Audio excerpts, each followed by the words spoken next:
Group D के GK GS class में आपका स्वागत है। अगर आप पहली बार हमारे चैनल पर विजिट कर रहे हैं तो हमारा YouTube channel UIO GK classes को जल्द से जल्द सब्सक्राइब करें। ग्रुप डी से संबंधित सारे क्लास हमारे यूट्यूब चैनल पर आपको मिल जाएंगे।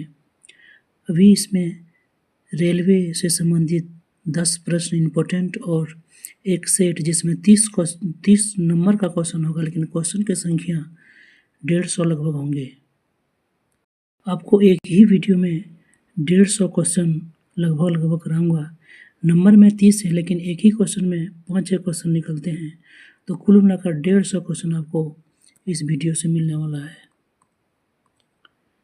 150 क्वेश्चन जो कि एक बहुत ही इम्पोर्टेंट टॉपिक। अगर आप हमारे चैनल पर नए हैं तो हमारा चैनल UIO जीके क्लासेस को जल्द से जल्द सब्सक्राइब करें और ज़्यादा से ज़्यादा लोगों में शेयर करें, ताकि ग्रुप डी अन्य RRB एग्ज़ाम से संबंधित सारे जो टॉपिक हैं, सारे जो वीडियो हैं, आपको जल्द से जल्द मिल सके। तो चलिए आज की क्लास की शुरुआत करते हैं। आज जो है 57 सेट नंबर 57 कराऊंगा, जिसमें 50 क्वेश्चन रहेगा, 30 रहेगा तुम्हारा प्रैक्टिस सेट से और 15-20 क्वेश्चन रहेगा रेलवे से संबंधित। तो चलिए, ग्रुप डी का सेट है, प्रीवियस ईयर के इसमें ऐड किया गया है और NCERT बेस्ड सभी क्वेश्चन जो है वो NCERT बेस्ड क्वेश्चन है। तो चलिए आज की क्लास की शुरुआत करते हैं। निम्नलिखित में से किस युद्ध के द्वारा भारत में ब्रिटिश प्रभुत्व की स्थापना शुरू हुआ? तो वह कौन सा युद्ध है, वह कौन सा इम्पोर्टेंट युद्ध है जिसके द्वारा भारत में जो है ब्रिटिश का जो प्रभुत्व है वह स्थापना जो है शुरू हुआ? तो वह ऑप्शन नंबर C हो जाएगा, प्लासी का युद्ध। प्लासी का युद्ध ने ही ब्रिटिश को इंडिया पर प्रभुत्व स्थापित करने के लिए एक निर्णायक युद्ध था। प्लासी का युद्ध 23 जून 1757 ईस्वी में भारत में ब्रिटिश प्रभुत्व की स्थापना का प्रारंभ माना जाता है। यह युद्ध बंगाल के तत्कालीन नवाब, बंगाल का उस समय नवाब कौन था? तो सिराजुद्दौला और रॉबर्ट क्लाइव के नेतृत्व में अंग्रेजी सेना के मध्य हुआ था। किसी मध्य? तो सिराजुद्दौला और रॉबर्ट क्लाइव के मध्य हुआ था। इस युद्ध में अंग्रेजों की विजय हुई और उन पर बंगाल पर अधिकार हो गया। कहाँ पर? तो बंगाल पर अधिकार हो गया। इस विजय से ईस्ट इंडिया कंपनी को क्या हुआ कि ईस्ट इंडिया कंपनी को व्यापक वाणिज्यिक अधिकार प्राप्त हो गया। इससे अर्जित किए गए लाभों से उनकी सैन्य और राजनीतिक शक्ति में नियंत्रण वृद्धि होती चली गई। कि कोलकाता पर जो बंगाल पर अधिकार हो गया, इससे क्या हुआ, उसका जो लाभ है वह बढ़ गया, वाणिज्य अधिकार जो है मिल गया, सो वाणिज्य का अधिकार क्षेत्र बढ़ गया और वह क्या क्या अपना सेना और राजनीतिक शक्ति में नियंत्रण वृद्धि करते चला गया। और भविष्य में जो है बंगाल से बाहर भी राजनीतिक प्रभुत्व के विस्तार में यहीं से एक पृष्ठभूमि तैयार होता है। कि कौन सा युद्ध? तो प्लासी का युद्ध 1757 ईस्वी का। वर्गीकरण यानी कि टैक्सोनॉमी का जनक किसे माना जाता है? तो आप लोग जान भी करते हैं कि टैक्सोनॉमी का जनक किसे माना जाता है। जल्दी से कमेंट बताएं। तो टैक्सोनॉमी का जो जनक है option number C, Carolus Linnaeus को माना जाता है टैक्सोनॉमी का जनक। जानते हैं विस्तार से। कैरोलस लिनियस को वर्गीकरण का जनक यानी कि फादर ऑफ टैक्सोनॉमी कहा जाता है। यह स्वीडन का वनस्पति शास्त्री और जीव विज्ञानी था। इसका जो निवास था वह स्वीडन था। यह स्वीडन का वनस्पति वैज्ञानिक था और जीव विज्ञानी था। सर्वप्रथम इन्हीं ने ही अपनी इसका पुस्तक का नाम था कौन? तो सिस्टेमा नेचुरा में जीवों के वैज्ञानिक नाम और उसके वर्गीकरण की व्यवस्था प्रणाली प्रस्तुत की। क्या किया? तो जीवों के वैज्ञानिक नामकरण किया और उसका वर्गीकरण की व्यवस्था की प्रणाली किया। लिनियस ने संपूर्ण प्रकृति को 3 किंगडम में बांटा। संपूर्ण प्रकृति जो था उसको 3 किंगडम में बांटा। कौन कौन? तो एक नंबर में आता है जंतु, इसको एनिमेलिया कहते हैं, पादप प्लांटी और खनिज मिनरल्स में 3 जगह में बांटा। उन्होंने पादप जगत को 24 वर्गों में फिर विभाजित किया। पहले प्रकृति को 3 जगत में विभाजित, फिर उसने पादप जगत को है वह 24 वर्गों में विभाजित किया और जंतु को 6 वर्गों में विभाजित किया। तो सारी जानकारी आपको मिल गई। क्वेश्चन नंबर 3, भारतीय संविधान को 26 नवंबर 1949 ईस्वी को किसके द्वारा अधिनियमित किया गया? तो प्रस्तावना में यह वर्ड है कि भारतीय संविधान को 26 नवंबर 1949 ईस्वी को किसके द्वारा अधिनियमित किया गया? तो वह क्या गया? संविधान सभा के द्वारा। इसका ऑप्शन ए जो है वह करेक्ट हो जाएगा। भारतीय संविधान का प्रारूप जो है वह 26 नवंबर 1949 ईस्वी को तैयार हुआ था, जिसे संविधान सभा के सदस्यों के द्वारा 26 नवंबर 1949 ईस्वी को अंगीकृत, अधिनियमित और समर्पित किया गया। संविधान के प्रारूप पर संविधान सभा के कुल 299 सदस्य था, लेकिन जिसमें संविधान का प्रारूप तैयार हुआ उसमें 284 सदस्यों द्वारा ही हस्ताक्षर कराए गए। तो कितने सदस्यों ने हस्ताक्षर किया? 284। कुल कितने सदस्य थे? तो 299। संविधान के कुछ प्रस्ताव उसी दिन जो है वह लागू हो गया। कौन कौन सा प्रावधान है जो कि संविधान के अंगीकृत, अधिनियमित और समर्पित करने के साथ ही लागू हो गया? तो वह पहला था राष्ट्रपति का निर्वाचन। राष्ट्रपति का जो निर्वाचन है वह उसी दिन शुरू हो गया। नागरिकता से संबंधित जो प्रावधान थे और निर्वाचन से संबंधित प्रावधान। चोल साम्राज्य की स्थापना किसने की थी? तो जो चोल साम्राज्य है उसका स्थापना किसने किया था? जल्दी से आप लोग कमेंट बॉक्स में बताएं। तो चोल साम्राज्य का स्थापना जो है विजयले द्वारा किया गया था। ऑप्शन बी जो है करेक्ट हो जाएगा।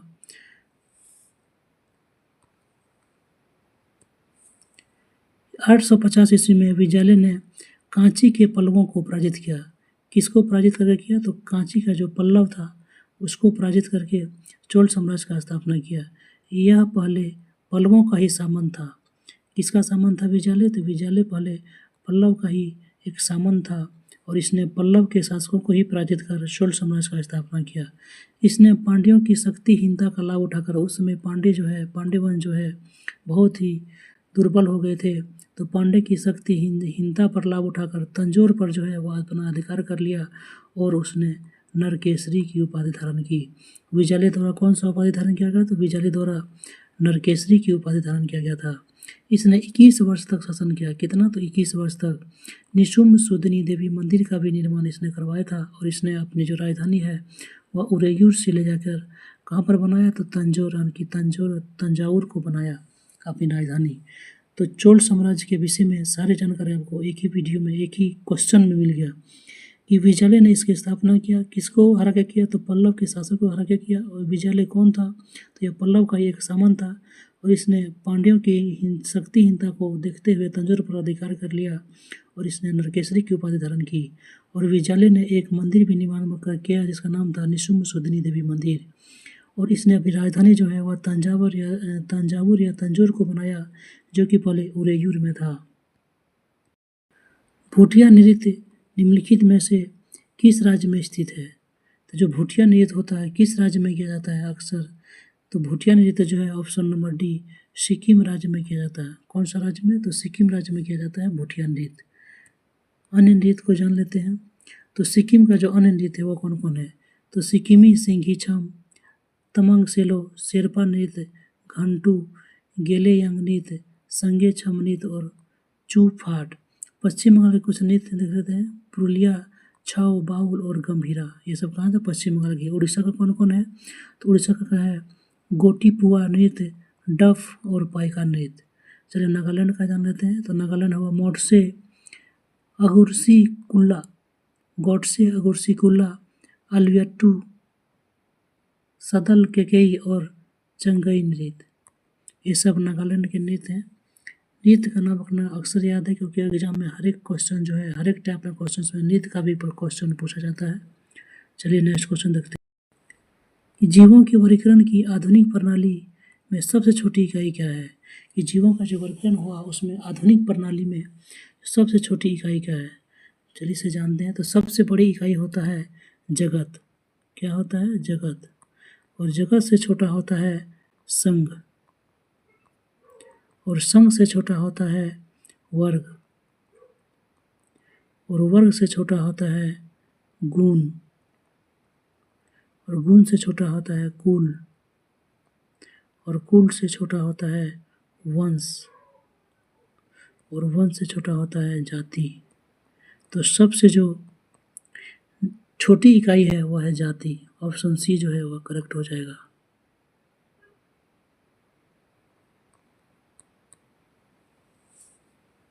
और सबसे बड़ा इकाई कौन है? तो सबसे बड़ा है जगत।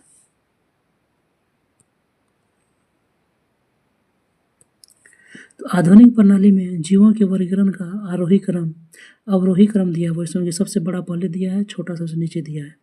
जैसे पहले होता है, सबसे बड़ा आता है जगत। जगत जो किंगडम जो है सबसे बड़ा इकाई है। उसके बाद आता है संघ, उसके बाद आता है वर्ग, वर्ग के बाद आता है गुण, गुण के बाद आता है कुल, कुल के बाद आता है वंश, और वंश के बाद आता है जाति।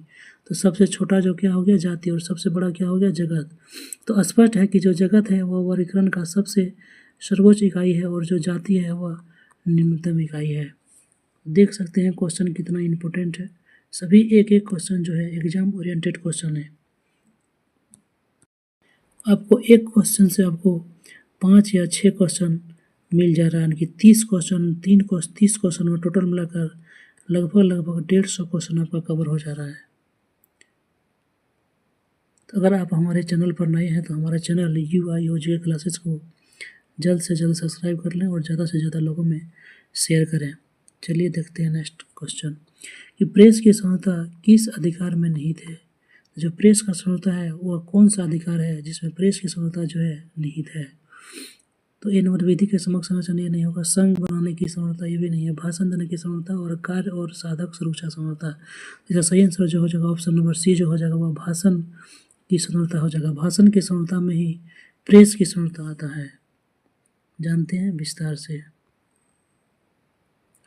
कि भारतीय संविधान में स्पष्ट रूप से जो प्रेस की स्वतंत्रता है उसका उल्लेख नहीं है। स्पष्ट रूप से यानी कि स्वतंत्र रूप से जो है इसका उल्लेख नहीं है। लेकिन साकल पेपर मिल्स वर्सेस भारत संघ मामले 1961 में उच्चतम न्यायालय ने स्पष्ट कर दिया कि अनुच्छेद 19(1) कौन सा अनुच्छेद है, तो अनुच्छेद 19(1) में प्रदत्त वाक एवं अभिव्यक्ति की स्वतंत्रता है। इसी में ही प्रेस की जो स्वतंत्रता है वह निहित है और प्रेस को साधारण नागरिकों से अलग विशिष्ट अधिकार प्राप्त नहीं है। अतः प्रेस की स्वतंत्रता के अधिकार के अनुच्छेद 19(1) में ही निहित रखा गया है। चलिए कौन सा अनुच्छेद है, तो 19(1) में ही प्रेस की स्वतंत्रता का अधिकार दिया गया, जो कि भाषण की स्वतंत्रता है उसी में जो है प्रेस की स्वतंत्रता का भी अधिकार दिया गया है। भारत में स्थानीय स्वशासन किसके द्वारा प्रारंभ हुआ। देख सकते हैं कितना VVI क्वेश्चन है कि भारत में जो है वह स्थानीय स्वशासन किसके द्वारा प्रारंभ किया गया। तो जो भारत में स्थानीय स्वशासन है वह ऑप्शन बी रिपन के द्वारा शुरू किया गया था। चलिए रिपन के कार्यकाल को जानते हैं। लॉर्ड रिपन 1880 से 1884 का कार्यकाल। भारत का सबसे लोकप्रिय गवर्नर जनरल यही रहा, लॉर्ड रिपन। इसके अनेक सुधारात्मक कार्यों में से सर्वाधिक महत्वपूर्ण कार्य था स्थानीय स्वशासन 1882 ईस्वी में शुरू हुआ था। इसके अंतर्गत ग्रामीण क्षेत्रों में स्थानीय बोर्ड बनाए गए और जिलों में तहसील बोर्ड और जिला उप विभाग बनाने की योजना भी बनाई गई। नगरों में नगरपालिका का स्थापना का गठन भी किया गया लॉर्ड रिपन के द्वारा। इन संस्थाओं में गैर सरकारी सदस्यों की अधिक भागीदारी सुनिश्चित की गई। किसका, तो गैर सरकारी सदस्यों की अधिक भागीदारी निश्चित की गई। तो लॉर्ड रिपन का जो बहुत ही सुधारात्मक कार्य ये सब है। चलिए नेक्स्ट क्वेश्चन देखते हैं। निम्नलिखित में से कौन सा नृत्य जो है वो अपनी उत्पत्ति को प्राचीन नृत्य सादिर अट्टम से जोड़ता है। कि वह कौन सा नृत्य है जिसने अपनी उत्पत्ति को जो है प्राचीन नृत्य सादिर अट्टम उससे जोड़ता है अपना उत्पत्ति। तो इसका सही आंसर हो जाएगा option number C Bharatanatyam. Option number C जो है वह करेक्ट हो जाएगा। चलिए जानते हैं भरतनाट्यम को।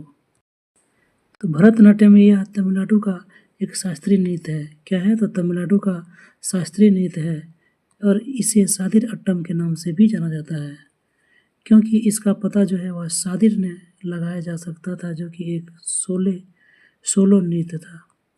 इसका पता कैसे लगा, तो सादिर से लगाया जा सकता है कि यह जो एक सोलो नृत्य था, इसी से इसका पता लग सकता है।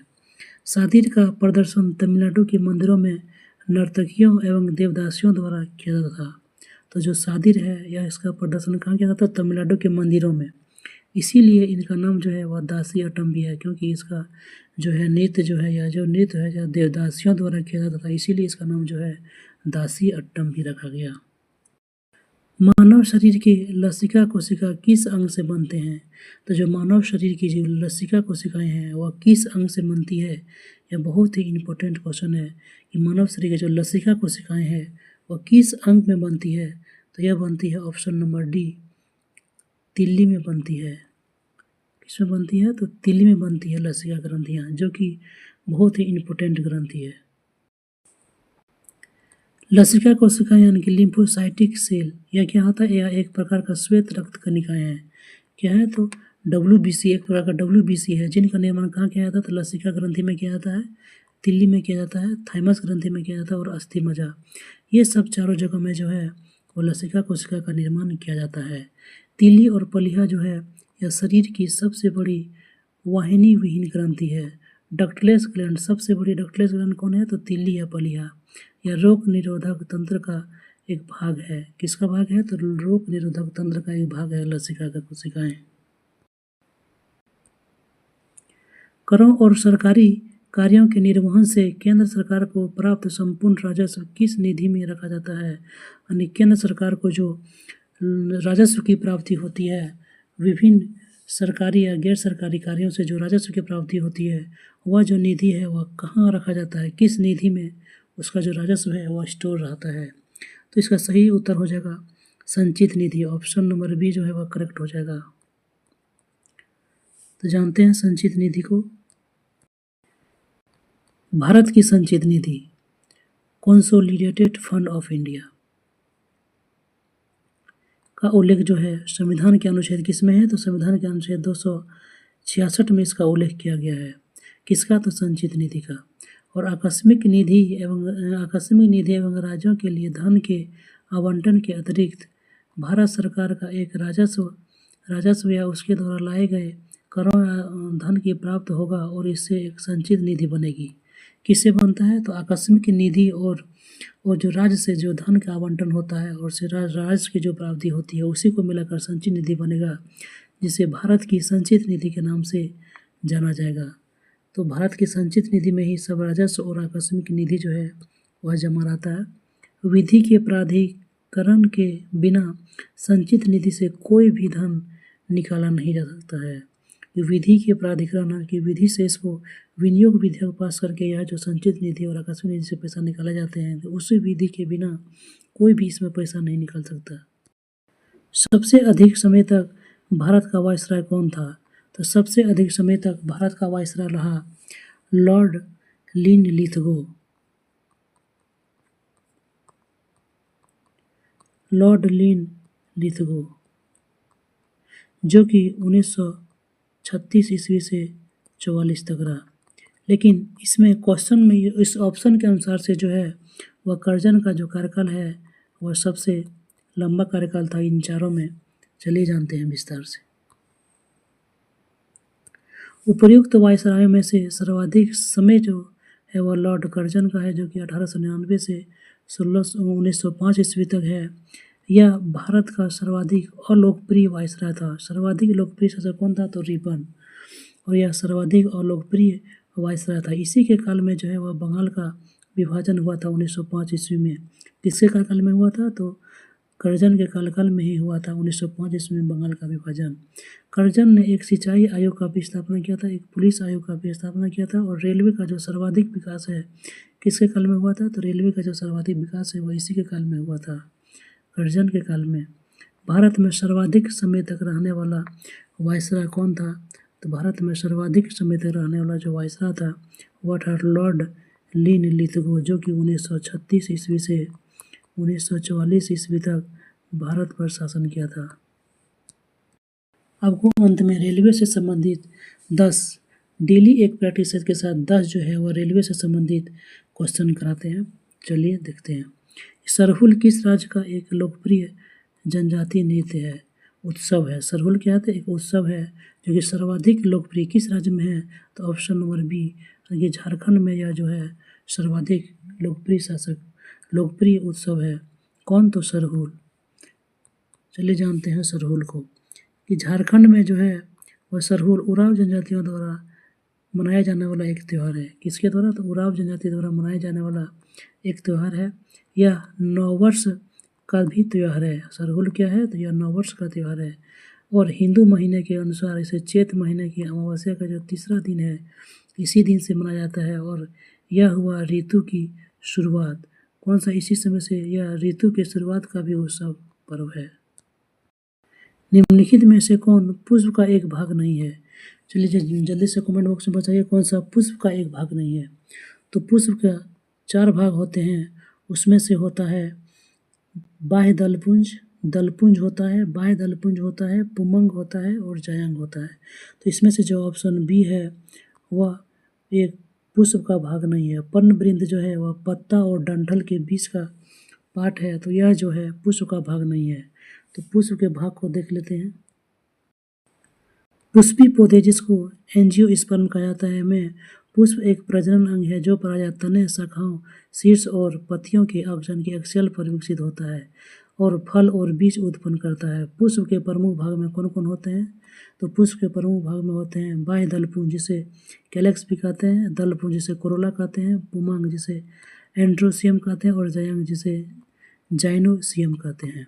तो ये चारों भाग हो गया पुष्प का। कौन कौन? तो बाह्य दलपुंज, बाह्य दलपुंज को कैलेक्स कहते हैं, दलपुंज को कोरोला कहते हैं, पुमंग को एंड्रोसियम कहते हैं और जायंग को गाइनोसियम कहते हैं।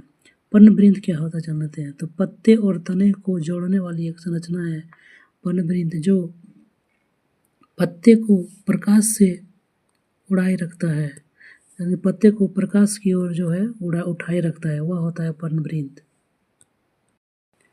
भारत में किस राज्य में जो है सर्वप्रथम महिला मुख्यमंत्री बनी थी? वह कौन सा राज्य है जहाँ पे पहली बार महिला मुख्यमंत्री बनी थी?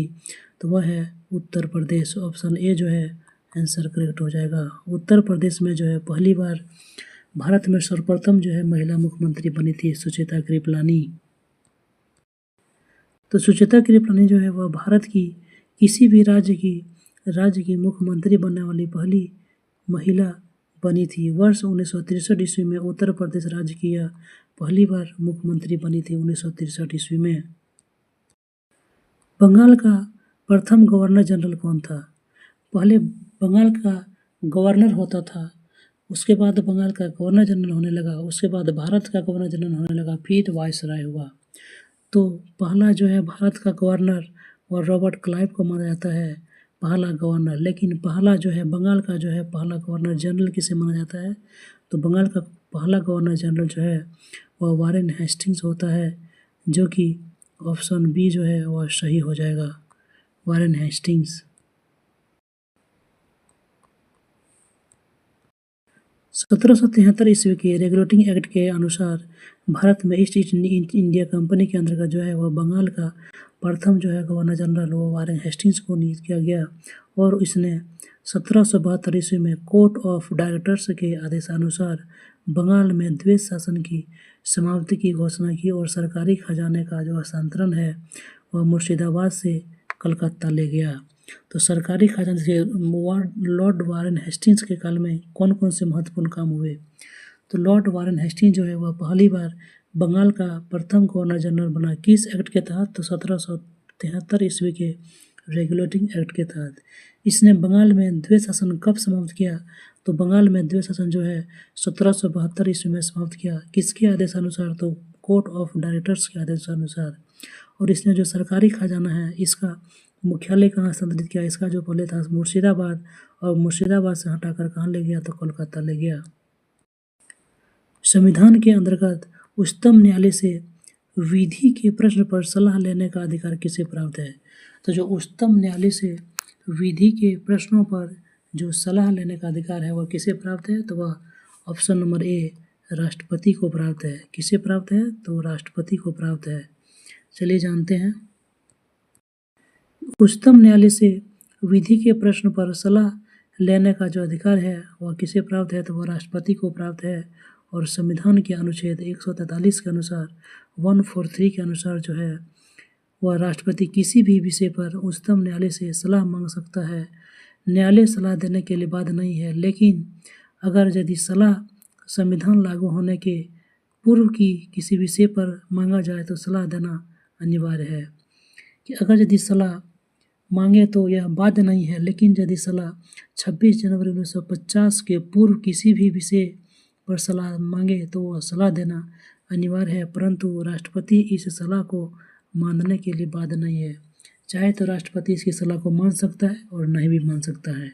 कौन सा अनुच्छेद है? तो अनुच्छेद 143 143 के अनुसार कौन सी संस्था जो है वह पूंजी बाजार का विनियमन करता है? तो जो पूंजी बाजार है, कैपिटल मार्केट है, उसका विनियमन कौन करता है? तो उसका विनियमन जो ऑप्शन नंबर बी सेबी करता है। कौन करता है? तो SEBI सेबी। सेबी द्वारा जो है वह पूंजी बाजार का विनियमन किया जाता है। ऑप्शन बी जो है वह करेक्ट हो जाएगा। चलिए जानते हैं सेबी को। पूंजी बाजार भारत प्रतिभूति एवं विनियमन बोर्ड, जिसे सेबी कहते हैं, द्वारा विनियमित किया जाता है। कौन? तो पूंजी बाजार। पूंजी बाजार किसके द्वारा विनियमित किया जाता है? तो भारत प्रतिभूति एवं विनियमन बोर्ड सेबी द्वारा विनियमित किया जाता है। सेबी की स्थापना कब हुआ था? तो सेबी का जो स्थापना है वह 12 अप्रैल 1992 ईस्वी को सेबी अधिनियम के द्वारा किया गया था। कब? तो 12 अप्रैल 1992 ईस्वी को। IRDA जो क्या करता है? तो IRDA क्या करता है? तो देश की जो है सर्वोच्च बीमा नियामक कंपनी है। LIC सब का रेगुलेशन जो है वह IRDA के द्वारा किया जाता है, जबकि रिजर्व बैंक जो है वह देश का केंद्रीय बैंक है। लाई हरोबा पर्व जो है से किस शास्त्रीय नृत्यों में से किसका प्रारंभिक रूप है? कि जो लाई हरोबा है वह किस शास्त्रीय नृत्य का प्रारंभिक रूप है? तो लाई हरोबा जो है वह मणिपुरी नृत्य है, उसका जो है यह एक प्रारंभिक रूप है। तो ऑप्शन ए जो है वह करेक्ट हो जाएगा। चलिए जानते हैं लाई हरोबा को। तो मणिपुर, तो लाई हरोबा जो है यह मणिपुर की या कौन सी जाति द्वारा मनाया जाता है? तो लाई हरोबा जो है मणिपुर का मैतेई समुदाय है, मैतेई जनजाति है, उसी के द्वारा मनाया जाता है यह लाई हरोबा पर्व। लाई हरोबा जो है नृत्य जो है वह 4 प्रकार का होता है। तो लाई हरोबा नृत्य कितने प्रकार का? तो 4 प्रकार का था। कौन कौन? तो कांगले हरोबा, चकपा हरोबा, मोइरंग हरोबा और काकिंग हरोबा। तो यह 4 प्रकार होता है किसका? तो लाई हरोबा का 4 प्रकार होता है। एग्जाम में छपने वाला प्रश्न है कि मोहम्मद घोरी को सर्वप्रथम किसने पराजित किया था? जल्दी से आप लोग कमेंट बॉक्स में इसका उत्तर दीजिए। मोहम्मद घोरी को सर्वप्रथम किसने पराजित किया था? तो जो मोहम्मद घोरी है उसको सर्वप्रथम किसने पराजित किया था? तो मोहम्मद घोरी को सर्वप्रथम option number A Bhim Dwivedi, जिसे मूल राज द्विवेदी भी कहते हैं, उसने 1178 ईस्वी में जो है मोहम्मद घोरी को पराजित किया था। तो मूल राज द्विवेदी के शासनकाल में ही मोहम्मद घोरी ने 1178 ईस्वी में गुजरात पर आक्रमण किया था। तो मोहम्मद घोरी ने गुजरात पर आक्रमण कब किया था? तो 1178 ईस्वी में। और वहाँ पर किसका शासनकाल था? तो वहाँ मूल राज द्विवेदी का शासनकाल था।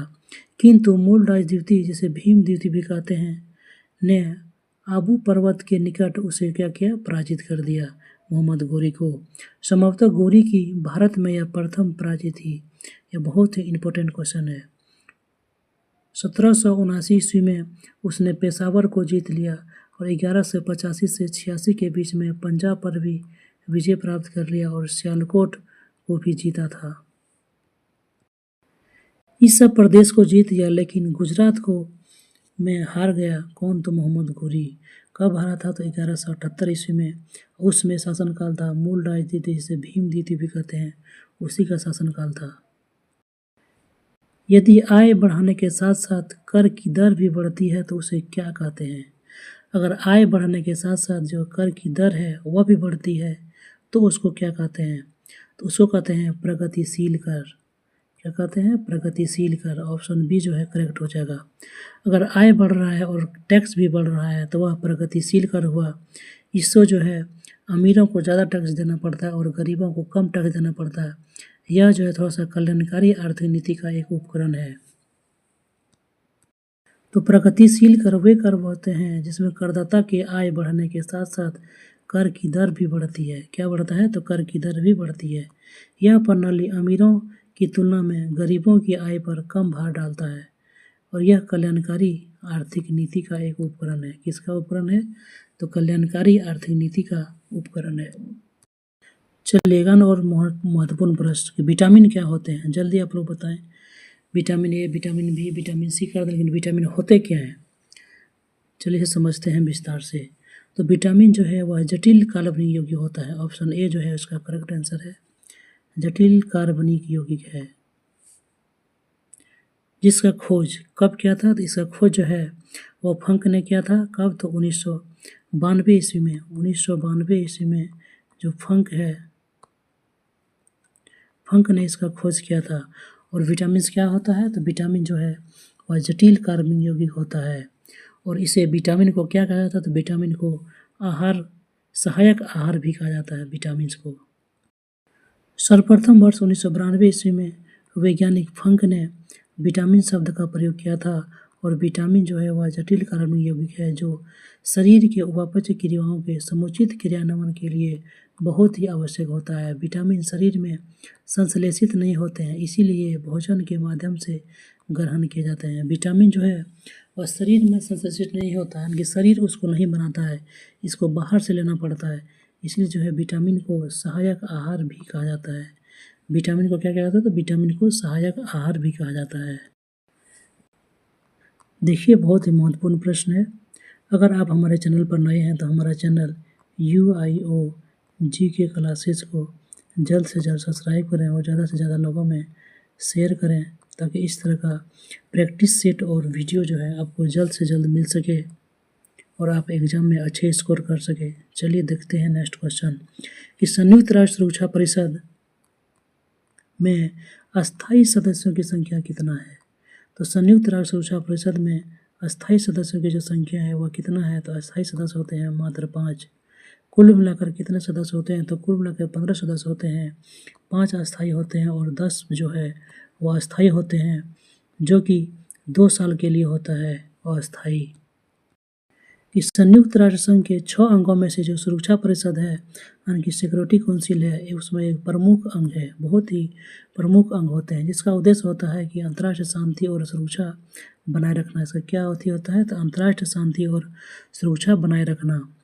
और सुरक्षा परिषद में 15 सदस्य होते हैं, जिसमें से 5 जो है वह अस्थायी सदस्य होते हैं, जो कि है अमेरिका, फ्रांस, चीन, ब्रिटेन और रूस। शेष जो है 10 अस्थायी सदस्य होते हैं और यह 2 साल के कार्यकाल के लिए संयुक्त राष्ट्र महासभा द्वारा चुने जाते हैं। तो अस्थायी सदस्य का कार्यकाल कितना होता है? तो अस्थायी सदस्य का कार्यकाल जो है वह 2 साल होता है। और इसका चुनाव किसके द्वारा किया जाता है? तो इसका चुनाव जो संयुक्त राष्ट्र महासभा के द्वारा इसका चुनाव किया जाता है। गौरिक मृदभान पात्रान की OCP क्या है? तो OCP गौरिक मृदभान जो पात्र है, इसका नामकरण जो है वह कहाँ से हुआ है? इसका नामकरण कहाँ से करता था? तो इसका जो नामकरण है वह 2 क्षेत्र था, अतरंजी खेड़ा और हस्तिनापुर। तो इस ऑप्शन में एक ही दिया है, हस्तिनापुर। तो ऑप्शन ए जो है वह करेक्ट हो जाएगा। जो गैरिक जो मृदभान पात्र थे, यानी OCP का नामकरण जो है वह हस्तिनापुर और अतरंजी खेड़ा में होता था। गैरिक मृदभान संस्कृति यानी OCP 2000 ईसा पूर्व से 15 ईसा पूर्व तक का जो नामकरण है वह हस्तिनापुर या अतरंजी खेड़ा में हुआ। हरियाणा और राजस्थान की सीमा पर अवस्थित जोधपुर में गैरिक मृदभान का सबसे मोटा जमाव देखा गया था। यहाँ से काले और लाल मृदभान का भी काम प्रयोग करने वाले लोगों की बस्तियों की अस्तित्व का पता चलता है। इसमें से कौन जो है वह कारक लागत पर GDP यानी कि फैक्टर कॉस्ट पर GDP जो है फैक्टर कॉस्ट पर GDP वो कौन है? तो जिसके अनुसार से जो ऑप्शन डी है वह करेक्ट हो जाएगा कि बाजार मूल्य पर सकल घरेलू उत्पाद। बाजार मूल्य पर सकल घरेलू उत्पाद में अप्रत्यक्ष कर हटा के सब्सिडी को जोड़ते हैं तो वह हमारा फैक्टर कॉस्ट पर GDP निकल जाता है। तो ऑप्शन जो है वह डी है वह सही हो जाएगा कि सकल घरेलू उत्पाद, बाजार मूल्य पर जो सकल घरेलू उत्पाद है उसमें क्या हटाते हैं? तो उसमें अप्रत्यक्ष कर को हटाना पड़ता है और सब्सिडी को जोड़ना पड़ता है। तो यह हो जाता है कि लागत, कारक लागत पर यानी कि factor cost per GDP। Factor cost per GDP क्या होता है? तो बाजार मूल्य पर GDP में अप्रत्यक्ष कर को हटाते हैं और सब्सिडी को जोड़ते हैं तो वह हो जाता है कारक लागत पर GDP। शिकार व मार्ग के बाधाओं का पता लगाने के लिए चमगादड़ और डॉल्फिन किस परिघटना का प्रयोग करता है। देख सकते हैं आप क्वेश्चन किस लेवल का है, एकदम एग्जाम में ओरिएंटेड क्वेश्चन है।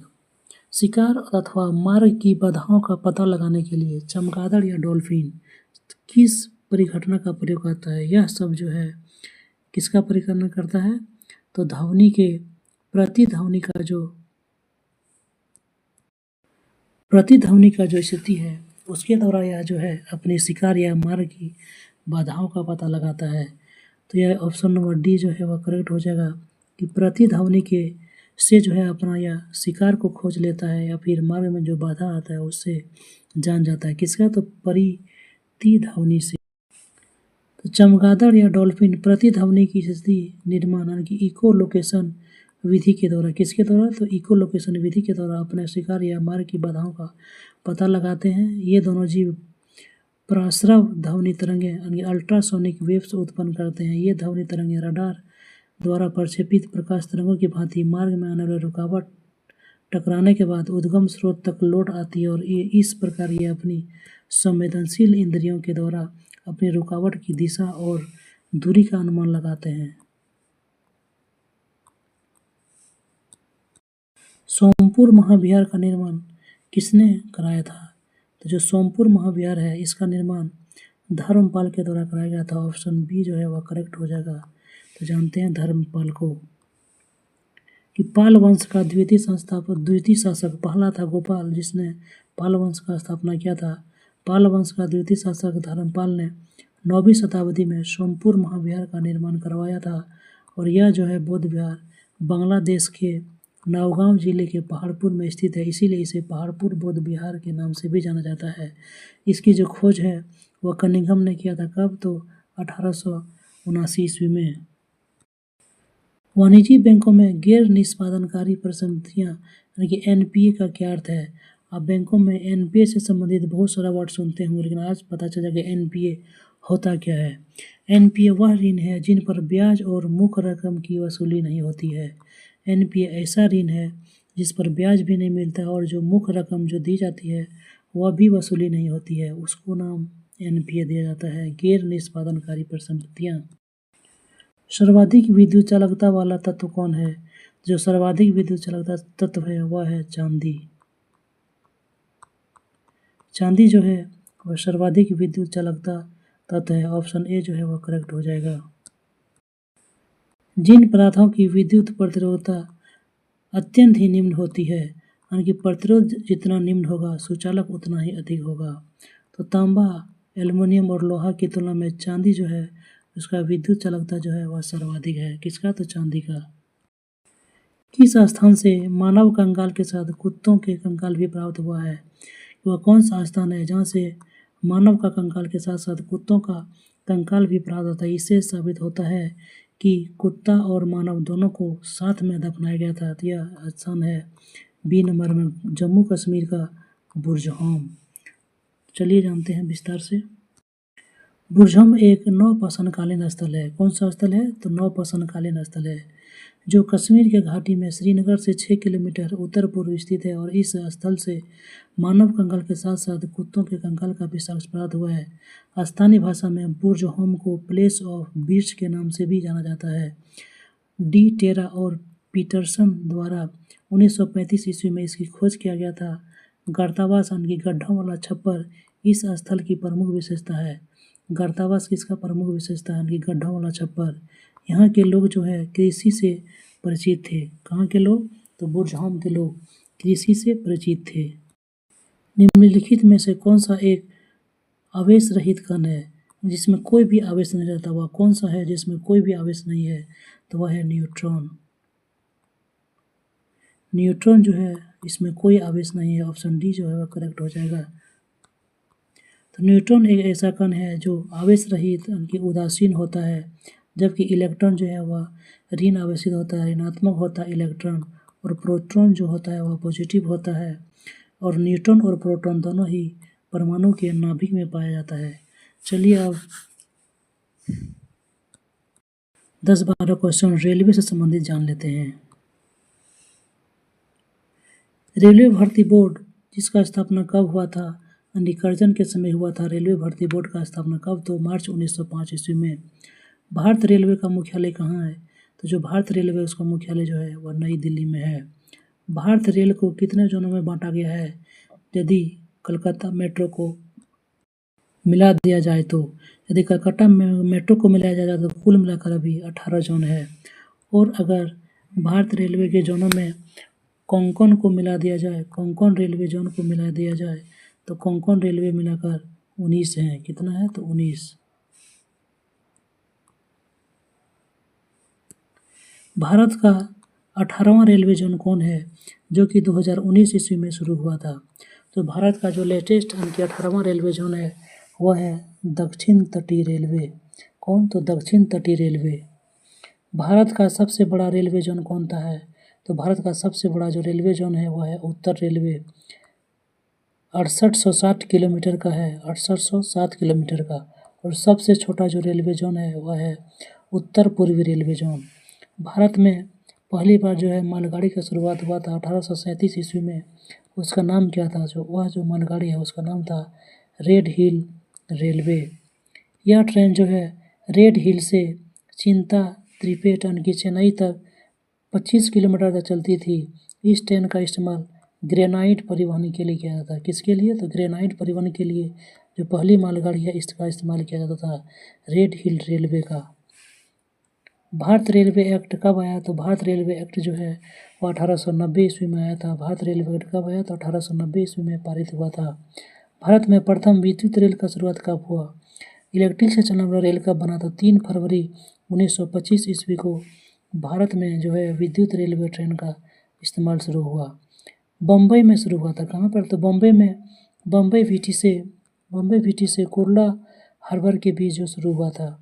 डेक्कन क्वीन जो है वह बिजली चलित प्रथम लंबी की ट्रेन थी। डेक्कन क्वीन कौन सा? तो बिजली चलित प्रथम लंबी ट्रेन थी जो 1 जून 1930 ईस्वी को चलाया गया था। पहली रेल का राष्ट्रीयकरण कब हुआ? जो भारत रेल है इसका राष्ट्रीयकरण 1951 ईस्वी में शुरू हुआ था। तो आज का क्लास यहीं पे समाप्त होता है। मिलते हैं एक नेक्स्ट क्लास में। अगर आप हमारे क्लास में पहली बार विजिट कर रहे हैं तो हमारा यूट्यूब चैनल UIOG के क्लासेस को जल्द से जल्द सब्सक्राइब करें और ज़्यादा